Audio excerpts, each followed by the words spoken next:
The Brew House was created to capture and share with you the long history of the Genesee Brewery.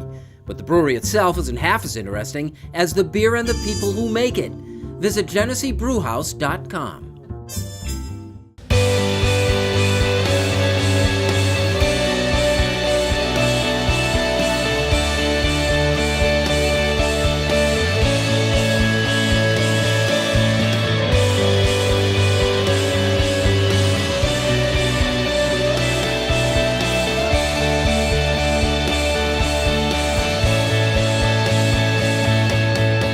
Hello, everyone, and welcome into the original Rochester Press Box presented by the Genesee Brew House. I'm Bill Pucko. Pleasure to be joined by Dan Wesley, the University of Rochester golf coach, and branded by John DiTullio as the expert on everything having to do with college sports. Thanks, Bill. All right, nice to have you in there. Mike, yeah, that's a lot to live up to. Mike Catalana joining us on 13 WHAM News and Pat Duffy from WCMF. Look, this is such a difficult issue, but I think I'd like to start at the whole Kaepernick thing and everywhere that it's gone since, with a regent from the University of Nebraska, again, college thing, kind of your specialty, coming out and saying that the football players, there were 3 of them for his team who knelt down during the anthem, should be kicked off the team. Colleges used to be the bastion of progressive thinking, didn't they? It's a place where we like to think that students come to form their own opinions and be able to have those opinions heard. So for that regent to come out and say that, I mean, what a blanket statement, and to be calling for those players to be kicked off the team. I mean, that is a big thing. I think highly out of line for him to be able to say something like that when you've got people like maybe the head football coach has something to say about it. Maybe the athletic director, or the president of the university. I mean, for him to come out and throw that out there was I think way out of bounds. But in hindsight, I'm surprised that this entire movement didn't begin at the colleges, that we didn't see this go from there to here instead of the other way. No, it started. Colin Kaepernick got the whole topic going, and now we've seen it trickle down into every sport, college, professional, and now it's kind of taking its own course. Mm-hmm. It doesn't surprise me that it started professional ranks. I mean, most colleges, it is really top-down management when it comes to coaches, and I think there are coaches who would have set that rule. The thing that strikes me a little bit is the way that regent spoke about the players sure seems more like an employee and employer relationship than it does a college student. But they're student athletes, right? I mean, he's certainly speaking like he's talking about an employer with an employee, but we don't pay the athletes. So I'm getting at the fact that I don't think that is the place to make that recommendation or make that demand from above wherever they think they are in Nebraska. But here's the issue. This region, along with the football coach, along with the AD, have a very different problem today than they did in the 60s when this social consciousness, whatever, right? Nebraska is an Adidas school, or do they switch to Under Armour? Good question. They've been Adidas for the last several years. They probably still are. So do you think the executives at Adidas want 3 kids in their logos kneeling at the 50-yard line during the national anthem? They don't, and the coach knows that, and the AD knows that, and the regent knows that. Listen, the school needs to make money from their football program, and they need to break even with their basketball program. They can't let that factor in. Yeah. No, you do. That is your job. That is the job for you to do. These coaches, what if the coaches feel that way? Well, if they do, they're not going to say anything because they all have contracts from those schools. Boeheim has a contract with Nike, right? Here's the thing. In the beginning, Kaepernick was on his own right in the beginning. Now there's more players, there's more people. I don't think anybody is getting singled out more than maybe Kaepernick did because he's the first guy. I think in one way, it's impressive that it has expanded to other people. In another way, it's lessened the impact of each individual one. And I don't think any coach or anybody at the moment, maybe at a high school level, will be a little bit different. I don't know, unless you preset the rules. But I don't think you're going to see that. And I don't think it's going to have any impact at the moment on sponsors. As long as it's something, here again, it's your own interpretation of what's disrespectful.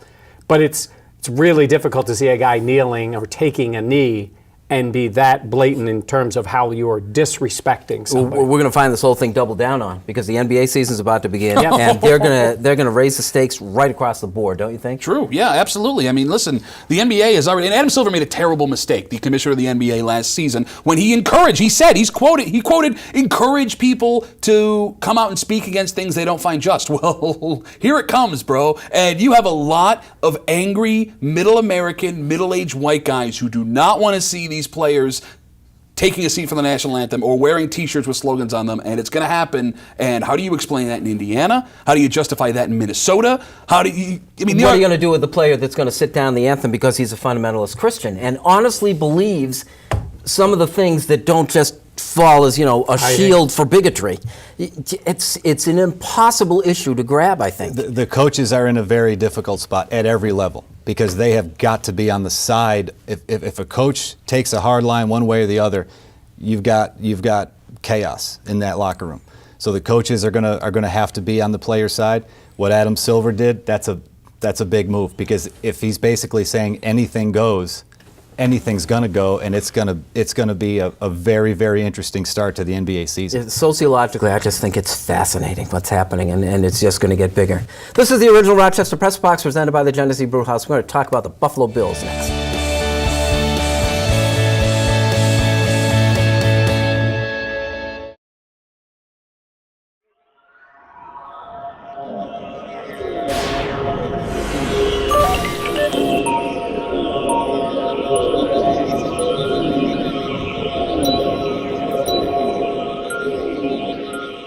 The Press Box, brought to you in part by Connors and Ferris, your workers' comp attorneys. Call 262-COMP, C-O-M-P, today.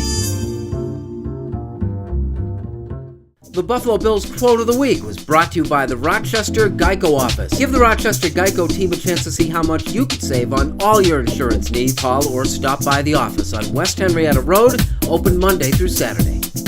Our Geico Rochester Quote of the Week. Rex knows something the rest of us don't. Well, he's guessing like everybody else is. I think he has a feeling who it is, and I think he thinks it's Garoppolo. That's just my guess. Garoppolo's out there practicing, running around. I think if he has a sense that he can play, he's a better player than Brissett is. But I think if they believe it's Garoppolo, I think he's the guy they're preparing for. Why does he say that? Because he's Rex. Why does he say I'll go after Belichick? He got on the conference call and said he was Walt Patulski from the Buffalo News asking a question of Julian Edelman. Even better, because if everyone does their job. Julian, this is Walt Patulski from the Buffalo News. Are you playing quarterback this week? Huh? Are you playing quarterback this week?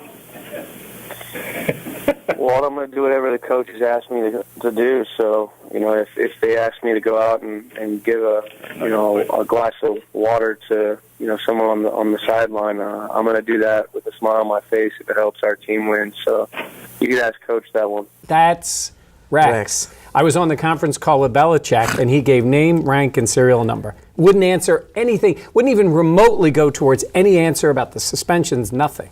They are polar opposites. Edelman knew that was. Oh, of Rex, course, yeah. Because he called him Walt at the end. Yes. Jokingly, that was great.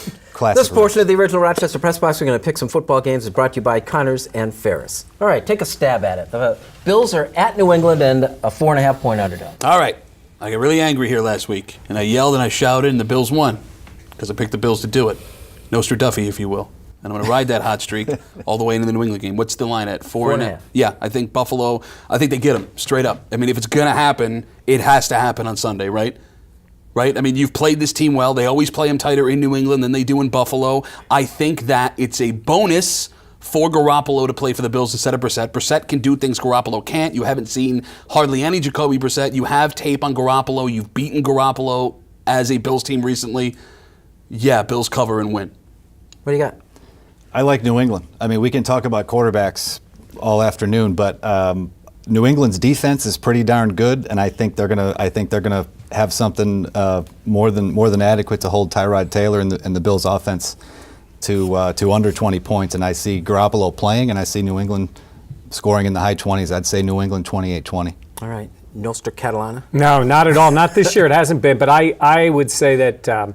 What Belichick does, he takes away what you do best. We know that. He'll go after McCoy. He'll try to stop the running game. It's going to be very difficult for Tyrod to run the way he is. They're going to force Tyrod to throw the ball, especially if Watkins isn't healthy. I think the defense shuts the Bills down. I think it's a low-scoring game. I don't think Garoppolo is healthy, but I think he'll play, and I think New England will do enough. I think they'll win it by a touchdown. All right, I'm with you with the touchdown thing. Let's take a secondary game. I'm going to ride my Cleveland Browns for another week. How about, 10 points against the Dolphins last week, and they had that team beat before they went in overtime. That should be 2 in a row for the Browns. Thank you. I mean, they could be a 2-1 team. They blew the Ravens out, who were 3-0. 9 points against Washington for Cleveland. Listen, it's almost double digits. There's no way I'm passing up 9 points against Washington. Cleveland, Washington. I think Cleveland might even get them the way Kirk Cousins has been playing the last couple of weeks. Secondary game, Dan Wesley. I like Arizona to have a big bounce back week. This is a perfect week for Carson Palmer. It's not a huge game. It's not a major spotlight game. He thrives in these games. No offense, but that's Carson Palmer. So they're going to take on the Rams of Los Angeles, and I like Arizona. They're laying 9 points. I believe Arizona's going to cover that one easily. I like bounce back homecoming teams too, so I'll take Pittsburgh and give the points to Kansas City. Who do you like? I'm going to take the most consistent player in the NFL. That's Ryan Fitzpatrick. Or Carson Wentz. They are home, getting a 1.5 from Seattle. Seattle is banged up. Russell Wilson is not healthy. The Jets were abysmal last week. At home, dog, I'll take the Jets. All righty. Here's a look at the standings for our NFL Picks contest, brought to you by Connors and Ferris. The winner of the contest will have a donation made in their name to Hunter's Hope. This week, Gregory Connors looks to get the Connors and Ferris team back on track. 1-5 so far. Nice job there. Gregory likes the Bills over the Patriots and the Lions to beat the Bears. This portion of the original Rochester Press Box brought to you by Connors and Ferris. Like it or not, next.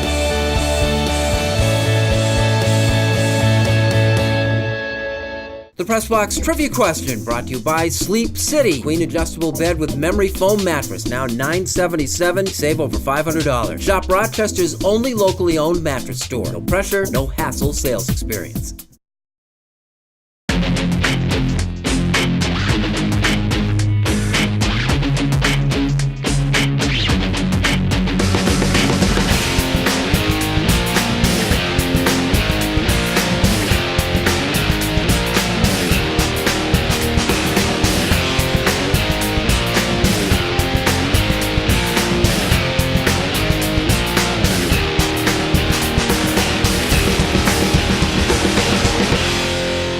Here's a look at the Press Box Trivia answer brought to you by Sleep City. Queen adjustable bed with memory foam mattress. Now $977. You save over $500. Shop Rochester's only locally owned mattress store. No pressure, no hassle sales experience.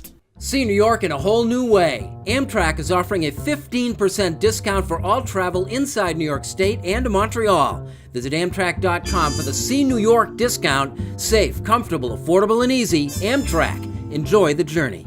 Welcome back. This is the original Rochester Press Box presented by the Genesee Brew House. This portion brought to you by Amtrak Trains. Enjoy the journey. Like it or not, the career of Arnold Palmer. What can you say? I mean, he's the nickname "The King" is so applicable for him. I will never forget the first time I saw him. I was 13 years old. It was the 1984 U.S. Senior Open at Oak Hill. I was standing right against the ropes on the driving range. He walked down. And I'll never forget what he said to his caddy, and this was before I think the second or third round. He took his watch off, took his wallet out to hand to his caddy to put in his bag, and he looked at his caddy and said, "I feel weak today." And I just stood there and said, "Okay, Arnold Palmer feels weak. What does that mean? He's going to have a bad round." He went out and shot 67 or 8, charged up right to the either in the lead or just one back of the lead. Miller Barber ended up winning the event. But I just remember him saying that he didn't feel his best that day. He felt weak, and then went out and just played the East Course, tore it up, and that never left me. And I can close my eyes and feel like it just happened last week. So, yeah. I think about Arnie, but what a year it's been. I mean, we get to Palmer, we do Arnie with Gordie Howe, Muhammad Ali. Oh, I know, losing these legends. But you think of the life that he led, and I got a chance to interview him before when he came to Hillside. And I remember the thing that struck me the most is everybody's watching him. Obviously, he's that guy. And I talked to a couple of the security guys and the guys walking around him, just with nobody around, no cameras, anything, just the way he treated people. And I asked a guy who knew him well, and he said, he's very comfortable being Arnold Palmer. He knows what he is, who he is, and he was cordial, nice. He knew people were constantly going to be coming up and talking to him. He always looked comfortable, didn't he? I mean, you look at Arnie, that's the way he was. So it's a real thrill to meet him that time. You're a younger guy, Duffy. What's your perception of what Arnold Palmer meant I mean, in all honesty, he was always kind of this ghost hanging over everybody else, right? Like, I mean, I knew Tiger, and I knew the guys, Sergio, all those guys came after. I mean, he was a guy, and I heard an interesting quote this morning. Like, someone was talking about how he hated being that ambassador to the game because up until 5 years ago, he thought he was still a competitive player, right? He thought he could still go out there and do it. He couldn't, and it kind of made me feel bad, like hearing that quote this morning, because that's what I looked at him as my entire life. Look at that guy. He was good at one point. But, yeah, I mean, it is a little sad that I wasn't able to watch him when he was what he was, but, I mean, I knew who he was, right? Like, that says something about what he was able to do in his career and life. You think about it. The last tournament he won was in the PGA was 1973 as a tournament PGA player, and he's on the front cover of pretty much every major newspaper when he dies. 40 years later, whatever it is. He's an icon. Quick, like it or not, the send-off for Jose Fernandez. I thought it was fantastic. I thought it was real.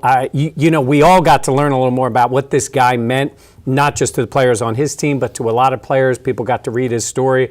It is a real tragedy because so many people connected with him. But I thought the Marlins, not an organization known for having style, it just hasn't been that organization, but I thought they did a great job, and I commend the Mets for the way they handled things that day, too. Glenn Geffner was on your radio station and told the story. Glenn Geffner, former Rochester Red Wings play-by-play guy, works for the Marlins now. He said this is the coolest part of the whole thing for him was that he said nobody saw it. He says when they left their hats at the mound at the end of that game and in tribute to him, he says after the stadium was clear, they all came back out and had a drink in his honor at the pitcher's mound. Yeah. This is what was really cool. I mean, that's the kind of thing that sports does for us. This portion of the original Rochester Press Box brought to you by Amtrak Trains. Enjoy the journey. Our unfinished business is next.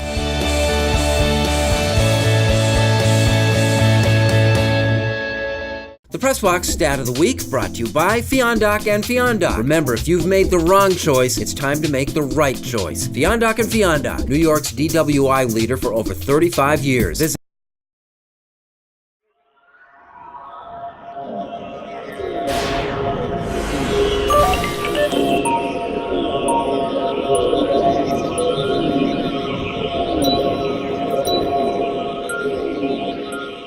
Cozy up this fall with Dunkin' Donuts coffee and espresso flavors. Sip salty and sweet with our new salted caramel macchiato.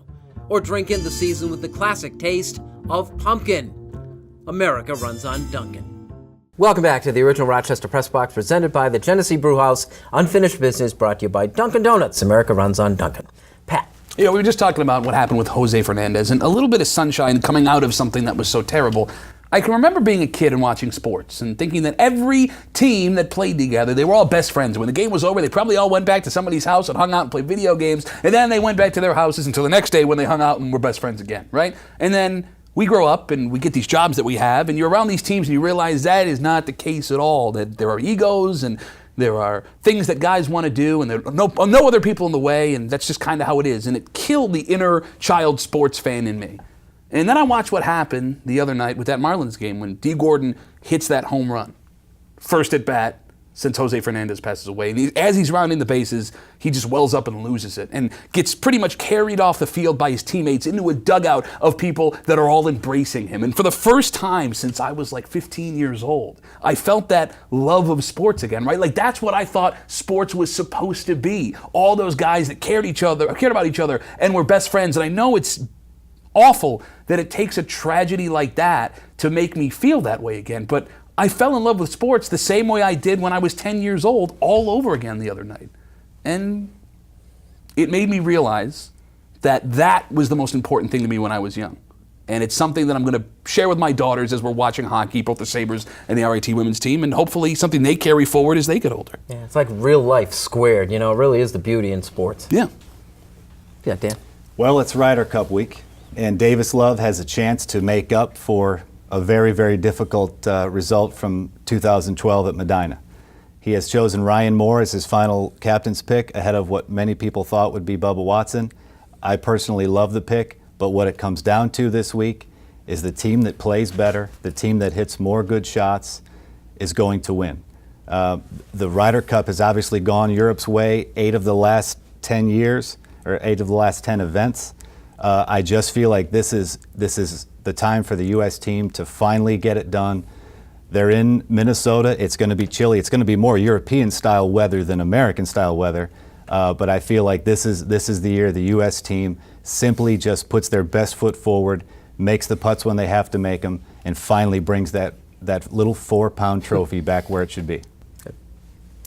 The Bills are in a tough spot with Tyrod Taylor. And I know it's early in the year, but I think there's a concern about him as a player going forward. And this is the biggest concern. At the end of the year, the Bills have a major financial decision to make about Tyrod.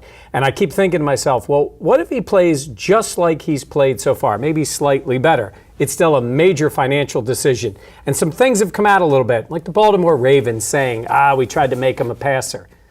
And they did that, and it didn't work out. And then when the Bills did get that win against Arizona, it was Tyrod as a runner, not a passer. And we'll see what the New England Patriots do on Sunday, but the Bills need to see progress from Tyrod. They need to take that next step with Tyrod because the next investment with him is major, major money, and it is also saying he is our franchise quarterback, and he's going to be there for a while. The concern for the Bills will be that he doesn't show enough to be able to give him that money, but he shows enough that you can't just let him go. It's a big year for Tyrod, a big year for Rex, and a big year for the organization. I want him to be able to step up, and maybe he starts doing that on Sunday. God, I'm glad there's 13 weeks left to find out, right? Yep. Very good. This portion of the original Rochester Press Box brought to you by Dunkin' Donuts. America runs on Dunkin'. Dan, thanks for joining us. My pleasure. For Mike and Pat, I'm Bill Pucko. Thank you for joining us. We'll see you next week with the original Rochester Press Box.